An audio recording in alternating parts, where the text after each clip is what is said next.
Olá, Porto Velho, querida e amada capital simpatia. Olá, você de todo o grande estado de Rondônia, que me dá o privilégio da sua audiência. Eu sou Benito, esse é o nosso conteúdo Amazônia e estamos juntos com você aqui mais um dia para encurtar distâncias, levar até sua casa informações que são agregadoras de valor. E para que tudo seja melhor, a primeira coisa é sempre evocar, né? Aqui e aí, sobre todos nós, as bênçãos e a presença de Deus.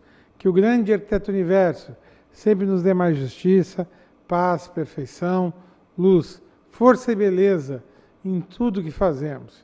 Afinal, com quem Deus anda, nunca anda só e sempre anda bem. Sem mais delongas, não está aqui, não me parece que desde março, não sei, ele está brigado comigo. Estou te devendo dinheiro, rapaz? Não, está aqui bom. Vamos. Júlio Rocha, pró-reitor de... Quem mesmo? Professor. Professor, Júlio Rocha. Mas não é pró-reitor, não? Não. Ainda não, né? Eu tenho alguma distância com a atual direção da universidade e estou afastado da administração. Não, mas eu estou dizendo que futuramente. Tem outros reitores pela frente, você não vai morrer agora não, cara. Não vou. Pretendo só depois de 2020 e outra coisa. Não, eu espero depois de 2040. Que tal 3020? Não, aí vai virar para semente, vai virar estudo. Não tenho problema com isso. Tá tudo bem com você? Sempre bem, sempre bem. Pena que a educação não está indo bem, mas tudo bem. E esse vai ser o lema, vai ser a conversa aqui. Eu tenho tratado nas últimas semanas bastante sobre isso. Eu comecei a semana, o próprio Josenir, que está aqui, daqui a pouco eu vou chamar as falas, falando do desmonte que o MEC está querendo fazer de mamando a caducando, né? E as universidades pegou pelo meio, né? O Weintraub é o nome do nosso ministro da Educação. Às vezes eu pareço que eu estou num pesadelo e eu não consigo acordar. Porque eu tenho uma história de vida, eu tenho falado algumas vezes aqui no programa, em que eu já fui desde diretor de cidade estudantil, numa universidade federal, a membro do Conselho Superior Universitário. Então eu tenho uma certa... Não me é estranha a vida universitária diretiva. E a ideia final da universidade, que é formar uma humanidade sempre mais airada, com condição de se enxergar num futuro promissor, né? E aí eu vejo hoje que parece que querem transformar o Brasil no país do segundo grau, a laço espora e só, né? Como um supermercado das multinacionais. Daqui a uns tempos os caras vão vir buscar no Brasil para empregada doméstica, pedreiro, quer dizer, auxiliar de pedreiro, né? Auxiliar de pedreiro. Parece que querem transformar os nossos 200 milhões em mão de obra barata para o poder especulativo internacional. Enquanto que eu entendo que na universidade está lá o cerne da ciência e tecnologia que transforma a humanidade. E por que o Brasil, já que somos uma fazendinha feliz que se planta colhe, né, não pode ser também no conhecimento planta-colhe? Aí vem dizer, por causa das ideologias, marxismo cultural, agora tem isso, né? Pelo amor de Deus, a pessoa escolhe o que quer na universidade porque tem acesso. Ou tu acha que os caras da direita que fizeram faculdade não tiveram, eles também não tiveram a mesma matéria do cara que estudou esquerda e optou pela esquerda?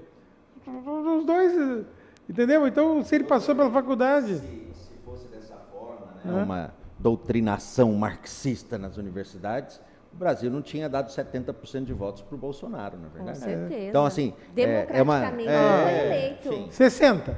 Não, tudo bem, mas o que eu estou dizendo é o seguinte, se fosse assim, um perigo enorme, a ideologização 54. que se faz nas universidades e tal, Bolsonaro não estava... Não isso que eu digo, que teve um monte de voto na universidade. Da onde que veio esse? Tem reitor autoproclamado lá na Unir, né? Vocês têm um bocado de coisa lá, né? De direita, né? Você tem... Na Unir, eu estou pegando a minha da minha cidade aqui. Né? Você tem gente que gosta do Bolsonaro e morre por ele no movimento sindical. Não vai ter também no movimento sindical, é mais difícil. Aí eu concordo que é uma formação sindical que tem uma origem trabalhista que evolui né, para uma consciência mais centro-esquerda, né, dentro do Até sindicalismo. porque Mas agora tu imagina, se lá tem, né, se lá tem, imagina na universidade que ainda deixa livre as pessoas para serem o que quiserem ser dentro da linha de conhecimento. E aí vem o corte nas universidades, e vindo o corte não tem pesquisa, não tem extensão. As bolsas do que a gente chegou a tocar no assunto no programa do começo da semana, as bolsas da CAPES, que por menos que pague, tchau.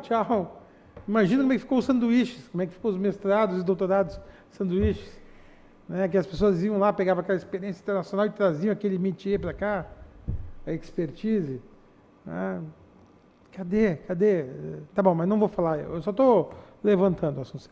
Seja bem-vindo, daqui a pouco você é chamado às falas. Tá tudo bem, né? Tudo maravilhoso. Professor de saúde, Júlio. É com grande alegria que saúdo o professor doutor Júlio Rocha, ex-diretor do Núcleo de Ciências Humanas lá da universidade, foi meu chefe durante vários anos, não é? Alguém especializado em questões administrativas, porque administrou aí a universidade, ou pelo menos o núcleo lá de Ciências Humanas durante um bom tempo, é especialista em análise de discurso, afinal de contas o doutorado dele é em letras, e é por isso que hoje também vai contribuir conosco, professor, com a análise dos discursos dos governantes, como é que está esse início aí, o que o senhor consegue ver, né? Então vai ser muito interessante, permaneça conosco, seja muito bem-vindo, professor, obrigado pela presença, obrigado Benito, Thaís, Eudes, todos vocês que nos acompanham. Thaís. Doutor Júlio, prazer revê-lo, sempre muito bom as nossas entrevistas com você, sempre de grande aprendizagem, né? Muito valorosa a sua experiência na educação, numa universidade que temos um carinho e todo o respeito por todo o corpo docente que trabalha em prol aí do nosso futuro, né? É a construção dentro da universidade que nos leva a um futuro melhor. A vocês de casa, agradeço a oportunidade de estarmos juntos. Não esqueça de curtir e compartilhar os nossos programas no YouTube, né? E também agora no Instagram e no Facebook. Eu quero dizer o seguinte, duas coisas. Primeiro eu vou fazer uma réplica ao professor. Viu quando você falou 70%, estava falando de Rondônia, né? Uhum. Ah, tá, porque nacionalmente foi 54%. Não, o meu ponto nesse assunto é o seguinte, se houvesse tanta doutrinação ideológica na educação pública brasileira, seja não tinha ela, tanto, né? Não tinha nem reitor autoproclamado, não né? haveria espaço para eleição. Não tinha nem reitor autoproclamado na UNIR, né? Então, tá bom. Estão criando aí um fake que é para poder desmontar as universidades. A mentira só perdura enquanto a verdade não chega. Acabou. Isso vai chegar a bom termo. Tu sabe que uma vez eu levei a Thaís lá, que ela para fazer...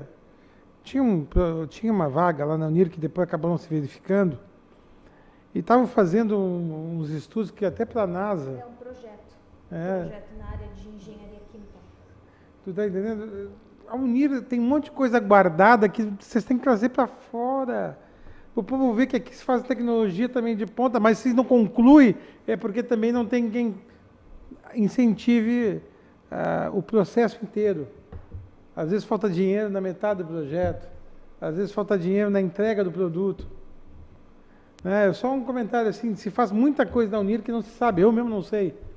Não sei nem como é que estão os laboratórios. Eu só sei que a Unir, por exemplo, na medicina é uma referência e não tem hospital. Não tem hospital universitário. É uma coisa que só deve interessar alguém por trás aí, né? Não sei quem.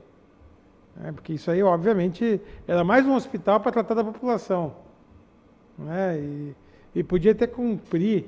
Por exemplo, eu me lembro que o pronto-socorro da FAO, que é uma federação internacional, que eu nem sei como é que está isso hoje, era absorvida pela mão de obra universitária, lá no Sul, e ele serviu como o hospital de urgência e emergência, e resolveu o problema de pronto-socorro da cidade. E foi um dinheiro que não estava na rubrica do Estado, porque o Estado não construía. Aí a FAO foi lá, deu condição da universidade de ter o hospital dela, E aí resolveu o problema. E quando o Estado terminou dele, aí o povo ficou com um atendimento foi excelente. Né? São essas coisas que eu quero ver aqui. Por exemplo, eu acho que um hospital hoje, por exemplo, na Unir, resolveria quantos problemas? Resolveria muito a vida aqui da cidade. Mas, Júlio, eu vou chamar a vinheta e vou te dar a palavra, tá? Porque senão nós não vamos sair daqui. Nós temos tanta paixão pelo ensino superior. Se eu não tivesse, não tinha feito as faculdades que fiz, né? Eu já estou na terceira, pô. Então, agora deu, né? Agora estamos aqui para pós, né? Sim, com certeza. Agora eu não tenho mais paciência de ficar sentado na sala de aula, sem ser num curso de aprimoramento. Vou chamar a vinheta e você está com a palavra, tá bom, querido? Okay. Por favor, Eudes, nossa vinheta.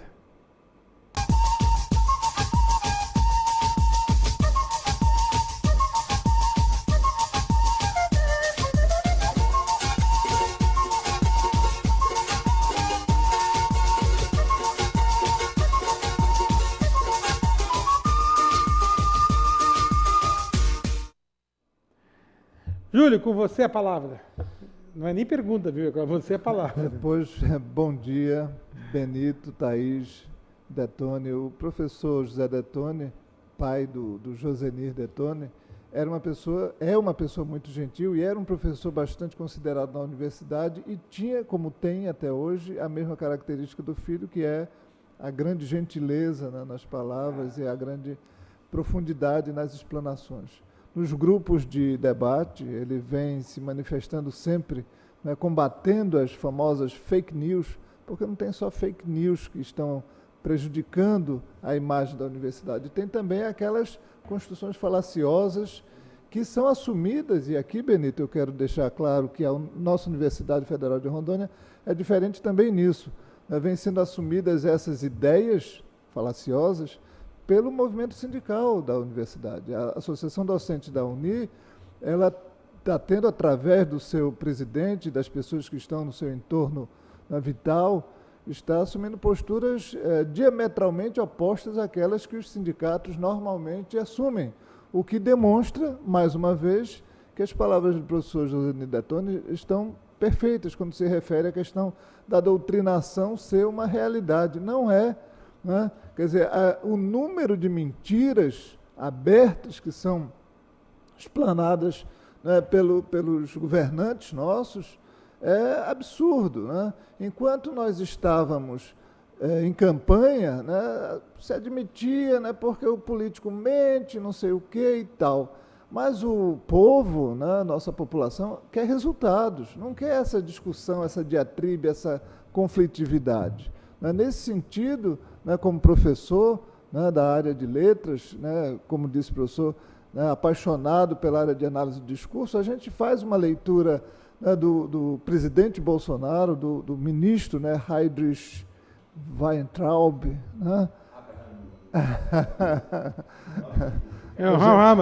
A gente faz uma leitura, né, levando em consideração basicamente que eles não estão aí para governar, estão para abrir uma conflitividade destrutiva sempre. Eles já se manifestaram, né, dentro da campanha e depois no governo, que não estão para criar nada, estão para retirar aquilo que foi criado. Retira-se o conselho, retira-se a universidade pública, retira-se a gratuidade, retira-se a previdência, retira-se, né, para depois ver o que é que se vai construir, se é que se vai sobrar alguma coisa. Né? Na verdade, quando foi criada essa crise do corte, né, no orçamento das universidades, foi criado por uma manifestação do presidente Bolsonaro dizendo que os cursos de filosofia, história, sociologia deveriam ser retirados da oferta gratuita para privilegiar outros A e B, que também são muito respeitáveis e importantes, mas não são mais importantes do que filosofia, história e sociologia. Mas se você faz um levantamento histórico da discursividade nos outros governos que estiveram aí, sempre eles não toleravam a aceitação do diverso, a aceitação do diferente, seja à esquerda ou à direita. Eu lembro que, fazendo um percurso histórico, para isso serve a história também, né, em que a gente via João Goulart, né, no enfrentamento, né, em março, né, que foi recomendado a ele de todas as maneiras, né, que ele não participasse das manifestações que criassem conflitividade. Ele foi, né, e houve o que houve, né, o golpe militar de 64. Na época do Collor, novamente, né, era uma experiência, embora de uma pessoa que tivesse sido senador e governador do estado de Alagoas, ele não teve também a ideia de que o governo era diferente da campanha. Ele quis continuar no ato de governar como se estivesse no ato da campanha. E o que veio? Né, sobreveio também uma espécie, né, de golpe, né, mas assim, dentro daquilo que era a necessidade do país de se livrar de alguém que estava atrapalhando o governo, que era o próprio presidente, que não assumia a característica de líder e não promovia o encontro entre as facções diferenciadas. Na época da Dilma, ela também foi recomendada que o STF merecia reajuste, né, foi recomendado que merecia haver uma conversação menos soberba, né, não tecnocrática, né, e aí veio o que veio, né, a utilização da escusa das famosas pedaladas, que não serviam para outra coisa a não ser para isso mesmo, né, e que depois se verificou que não era verdade, que não era uma escusa real como crime, né, administrativo, como uma espécie de desculpa para que se apeasse do poder a presidenta. Né? E agora estamos vivendo a mesma coisa. Né? E eu prevejo realmente que a gente está numa situação limite, em que a possibilidade de pedir a renúncia do presidente da República ou pedir o impeachment dele é uma realidade assim tangente, está assim na ponta dos nossos dedos, basta esticar o braço que a gente vai encontrar. Logicamente que o tempo é curto, né? Ele não aprendeu ainda, né, que não estamos mais em campanha. Mas quando ele atira uma parte da população, sempre minoritária, acredito que minoritária, né, contra a universidade pública, que é, vamos dizer assim, o referencial de avanço qualitativo das pessoas, né? Eu não penso nem na sociedade, no país, no Brasil. Cada pessoa sonha com fazer um curso universitário, não tantos como o Benito, né? Mas assim, fazer um já está de bom tamanho, e não só na universidade pública, gratuita, mas no Instituto Federal também. Os institutos federais se qualificaram agora para poder suprir aquilo que a universidade não conseguia, mesmo com grande acréscimo de universidades ao longo, né, dos governos do PT, né, a gente sabe que não é suficiente. Né? A Universidade Federal de Rondônia mesmo, né, como é que vai cobrir, né, as necessidades de formação que tem Rondônia, com 1.200.000 pessoas, né, com umas vagas abertas que não chegam a 20 mil. Né? Como vai suprir? Né? Teria que dobrar, triplicar. Né? É relativamente simples você criar, por desmembramento, uma universidade no interior de Rondônia, né? 2 universidades no interior de Rondônia, que o nosso Conselho Universitário já aprovou. É simples e é relativamente barato, porque uns cargos de direção, alguma coisa assim simples, né? Sem muito acréscimo no começo de novos cursos, né? De novos espaços construídos. O investimento mínimo, a gente teria isso. Eu tenho certeza que se houvesse um governo que não fosse, né, conflitivo, a gente obteria isso como uma realidade assim também palpável, né, como nós estamos vendo ocorrer, né, em outros lugares. Agora, os 30% de brasileiros que são assediados, né, pelas fake news e pelo ódio dessas mensagens através dos ex-abrupto deflagrados pelo nosso presidente, nos leva a crer que a gente não vai ter uma solução. Porque, né, como diz aquele filósofo, para isso também serve a filosofia, né, de onde menos se espera, de lá não vem mesmo nada. Né? Então, você não pode... É uma filosofia profunda. Não é? É uma filosofia necessária de trazer. Né? Porque o fato é que as pessoas ficam dizendo, não, ele vai mudar, eu esperava que viesse. Né? Há um grande descontentamento, mesmo entre os políticos que apoiaram ele, do próprio partido dele, já fizeram manifestações no Congresso, né, dizendo que não vão aceitar ser leve trás de mentiras, né, enquanto era folclórico com aquela bobagem do o nazismo é de esquerda e tal.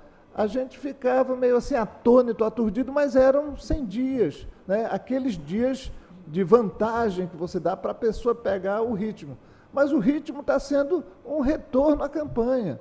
Né? E você não pode instilar ódio em um cargo que é fundamentalmente um cargo de liderança, um cargo em que você tem que buscar a aproximação, buscar o diálogo, buscar uma dialética que seja positiva para o Brasil. Quando a dialética é negativa para o Brasil, quando você passa a entregar os pedaços do Brasil, né, a produção de soja que não está mais sendo exportada, né, a produção de frango que não está mais sendo exportada, né, a base de Alcântara, né, que é algo muito mais do que simbólico, é algo em termos econômicos, em termos políticos, em termos militares, decisivo, né, você diz assim, poxa vida, o que é que vai restar para nós?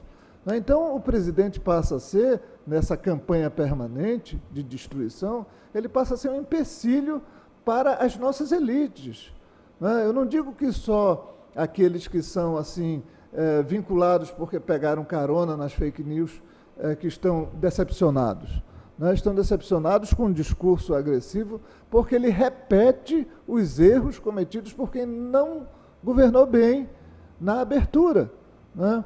Agora, os outros presidentes que eu citei aqui, a Dilma, que já tinha um mandato de presidente nas costas, né? O João Goulart, que também era um político experiente, né? Que tinha ganhado como adversário, como vice, né? Ele tinha sido um grande político que tinha ganhado, né? Trazendo um vice, né? Que não era, que era enfim, era vice do Jânio Quadros, né? Que não tinha sido exatamente muito aberto ao diálogo também, tinha renunciado. Então, você via pessoas que tinham uma experiência, o Collor tinha uma experiência como governador, e mesmo assim saíram. Esse não tem nenhuma experiência, não se pode esperar que traga muito mais. Né? O discurso para destruir os cursos era uma mentira, porque os cursos não são uma competência do presidente. Né? A ideia do ministro que veio secundando ele, né, dizendo que iria cortar 3 universidades porque elas faziam balbúrdia, também era uma mentira em termos administrativos. Sabe-se que não cabe ao ministro escolher quem vai receber ou não, por uma ocasião ou outra, ainda mais por motivos ideológicos. Né? É muito menos. Né? Isso é impossível, quer dizer, né, eles não sabem do que estão falando. Né? E aí depois resolveram cortar todos para poder, né, tentar legalizar a medida, e depois voltaram atrás, disseram que não vão cortar mais nada. Mas agora é tarde. O próprio ministro da Economia já foi ao Congresso, né, já foi dizer que o Brasil não terá mais recursos para funcionar. Na verdade, a gente está assistindo dos cargos principais do governo federal, né, uma sabotagem da sua própria administração na obrigação deles de aprovarem a reforma da Previdência a todo custo. Né? Então, o afastamento do presidente, a colocação de pessoas, né, o próprio vice Mourão, que possa resgatar o sonho brasileiro da universidade, me parece bastante factível hoje. Não seria uma solução ideal, né, mas seria uma solução imposta pela necessidade. O discurso de ódio, né, que o governo manda não pode prosperar. Vejam, quando o presidente saiu da frente da TV, imediatamente, né, eu participo de vários grupos. Né, um dos grupos de pesquisa, um dos grupos de WhatsApp de que eu participo, recebeu uma comparação entre a Academia Militar de Agulhas Negras e a Universidade Federal de Minas Gerais, que são 2 instituições totalmente diferentes. E aí mostrava o que havia de mais sujo, pichações na universidade, o que havia de mais limpo, né, na Academia Militar de Agulhas Negras, e tentava comparar. O povo não cai nessa. Né? Para fazer um desvio de votos, né, de 10 milhões a mais, né, num país de 210 milhões de pessoas, 10 milhões a mais de votos para um candidato, isso até vale, né? Mas vejam a diferença, né? Mas para mobilizar as pessoas contra a universidade, isso não vale. A universidade não vai parar por causa disso.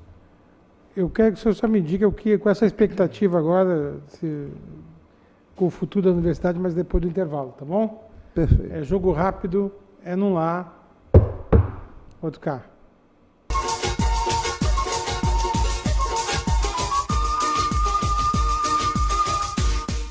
Você precisa cuidar da sua saúde. Está sem plano e cansado de ter que esperar? Venha para a Sol Saúde, próximo à Praça da Pirâmide, com as principais especialidades médicas, exames laboratoriais, com toda a atenção e agilidade que você precisa. Afinal, saúde é coisa séria, não é mesmo? Sol Saúde, atendimento popular para toda a família. 3213-0163. Você nunca ficou preso às fronteiras e sempre quis mais. A sabedoria sempre foi importante para você e o conhecimento nunca esteve tão próximo.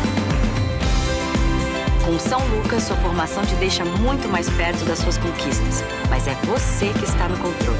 Qualidade do ensino São Lucas, disponível em todo o Brasil. Inscreva-se no vestibular São Lucas, a marca do conhecimento, agora sem limites. A Fonoaudiocenter atende crianças até ao idoso, realizando avaliação audiológica completa, teste da orelhinha, teste da linguinha, avaliação em terapia fonoaudiológica nas áreas de voz, motricidade orofacial, fala, audição, linguagem oral e escrita, e também dá apoio àquelas crianças que estão em processo de alfabetização ou que estão em dificuldade de ser alfabetizados pelo método das boquinhas. Agende uma avaliação, venha nos visitar.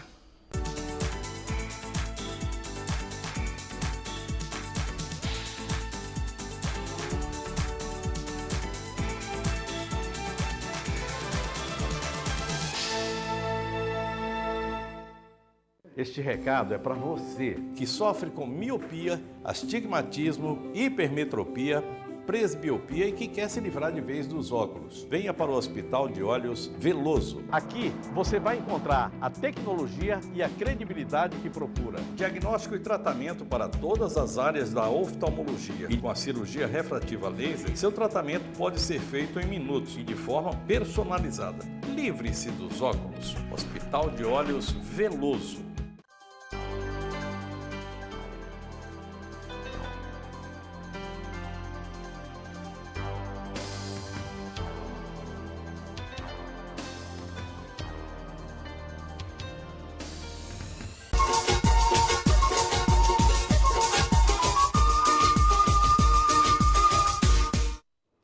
E hoje é um dia que nem a Thaís, nem o só deu para saudar, né?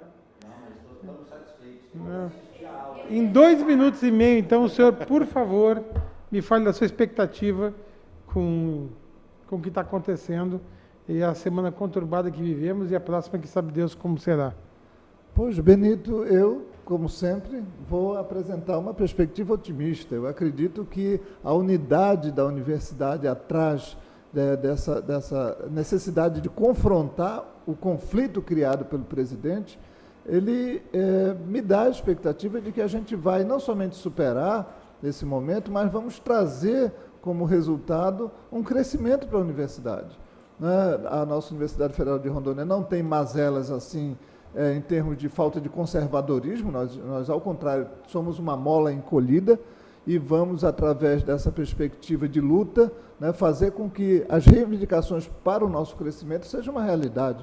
Não apenas não faltar o pagamento de água, luz, a partir de julho ou de setembro, como a nossa própria PROPLAN, a Pró-Reitoria de Planejamento já disse, mas ir atrás de mais recursos, porque quem manda no país não é o presidente lidera um movimento de crescimento se ele quiser. Se não quiser, nós crescemos de todo jeito. O Brasil é um país rico, crise sempre houve, o Brasil é maior do que o abismo, e os nossos parlamentares recém-eleitos querem mostrar serviço, e todos eles não querem viver esse clima de conflito, esse clima de calor, esse clima de destruição.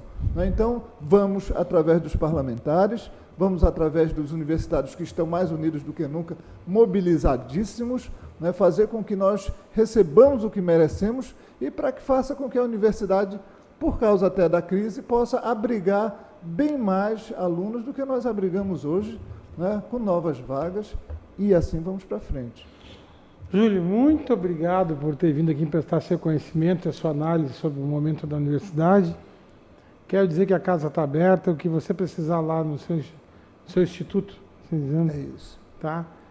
Conte conosco, tá? E acima de tudo, eu acredito em educação, acredito que a universidade é libertadora, tá? E o que você precisar, conta conosco. Muito obrigado, Benito. É sempre um prazer vir aqui, né, receber essa simpática acolhida do seu pessoal. E para a universidade, que ela não se converta em torre de cristal, torre de marfim distante, é importantíssimo para que a gente possa ser visto, né, como pessoas que querem trabalhar juntos.